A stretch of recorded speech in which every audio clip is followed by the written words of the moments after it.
they are predominantly based around the issue of awareness and having comprehensive knowledge of HIV. We did a survey some years back that showed that only a third of adolescent and young people actually knew how to protect themselves from HIV. We also know that there's the issue of lack of access.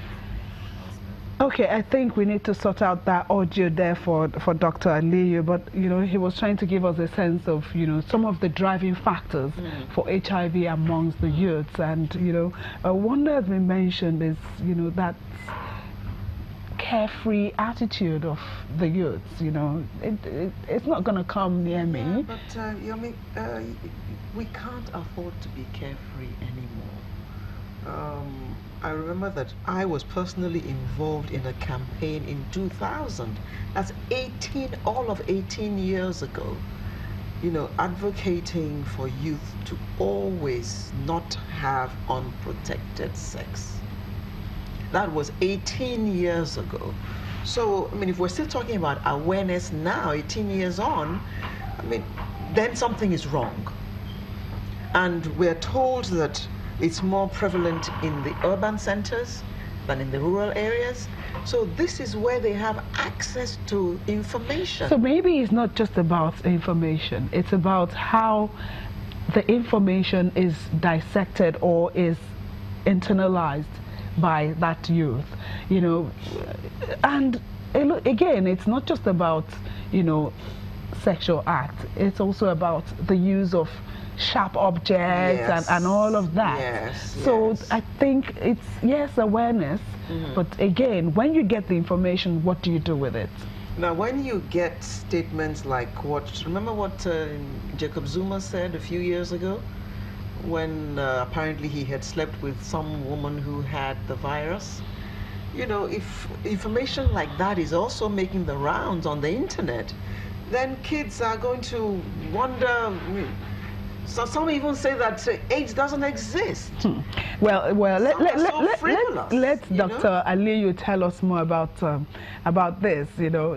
All of the issues around why the prevalence rate among the youth and adolescents is on the rise. Dr. Aliyu. So, as I was saying earlier, we do have about 240,000 adolescent and young people living with HIV in Nigeria. And one of our main concerns actually has to do with the number of new HIV infections. We estimate about 40% of all new infections are occurring in this age group. There are a lot of factors that are contributing to this. Probably the main one is actually the issue of lacking comprehensive knowledge of HIV. We did a survey a few years back that showed only about a third of adolescent and young people actually had the knowledge required to protect themselves from getting HIV. We also have the issue of access to sexual and reproductive health. Young people generally dislike going to hospital, so even when it comes to accessing these services, it's very difficult for them to take that big step of going for a HIV test. Again, the last time we checked, only about 2 to 4% of adolescent and young people have ever had a HIV test in the 12 months before the survey. So a very small number are actually getting tested. And even when they do get tested and they are positive, it's a real struggle to get them onto treatment.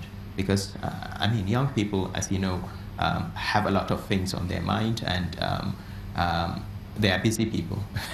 And therefore, it's very challenging to keep them in care. And then we have the issue of stigma, being very judgmental. Generally speaking, having relationships among young people is generally frowned on in our society, and therefore a lot of this activity tends to be hidden.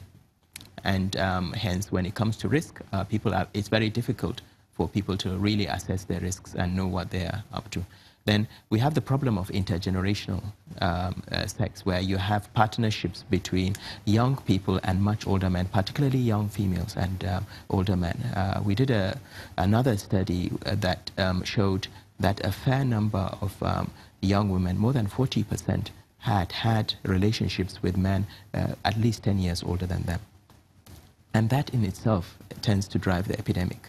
because they then have difficulty of being able to really negotiate relationships properly, being able to negotiate prevention measures, etc. So a lot of factors, but certainly the main one that we are most concerned about is the lack of comprehensive knowledge of HIV among young people, which is why we're trying to raise this awareness across the board. HIV is still very much around. Yes, people living with HIV are now leading healthy lives, but it's still very much around, and young people need to be aware of it. Let's, you were going to add? Dr. Aliyu, you said lack of comprehensive knowledge.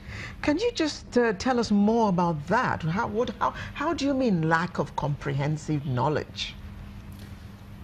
So when we talk about awareness, essentially if I ask a young person, have you heard of HIV? Yes. Well, how is it transmitted? That's knowledge that's really necessary when it comes to protection. What can you do to stop yourself from getting HIV? Again, so there's a disparity between having the comprehensive knowledge, having awareness versus knowledge, and also having knowledge versus behavioral change. Because sometimes you may have the knowledge, but you may not necessarily change your behavior for various reasons. In the adolescent and young people, their choice, their ability to make choice sometimes is very limited. As you know, early marriage in itself is very common in our communities and our societies. Early debut in terms of sexual activity, we know that about 15% of women below the age of, young people below the age of 15 have had sexual contact of one sort or the other. So that difficulty of trying to relate knowledge, comprehensive knowledge, with a change in sexual behavior in itself, it's a driving factor. But what I wanted to say really is that it's different being aware of something and being able to have the knowledge to protect yourself from catching it, which is really where we are trying to go. Comprehensive knowledge is really essential if we are going to try and reduce the epidemic in this age group. It's really essential and it's important. And it doesn't necessarily have to be complicated, but it needs to be comprehensive enough for people to use that knowledge to change their behavior. Okay. Well, Mr. Mohammed, Dr. Aliyu has spoken about comprehensive knowledge. Doesn't this therefore call for a sustained awareness campaign as opposed to one which is staccato, which is what we have at the moment? Well, in the Nigerian HIV response, yes, we have some bit of improvement in awareness, ensuring that we have the sexuality education, the FLHE in schools, and some other forms of education that young people get in various settings. But then when it comes to comprehensive sexuality education, how comprehensive is comprehensive? Most times we have people, apologies to the older folks, but people want to think about the concern of the parents in the issues of the children. These young people are people first, before they are young. And if we think about the concerns of the parents to decide what they should know, we are not responding to their vulnerabilities. Hold that thought. Dr. Sani just mentioned things around early marriage and the transgenerational sex. Mr. Mohammed, please just hold that thought. We need to go on break right now. We'll come back to you after this break.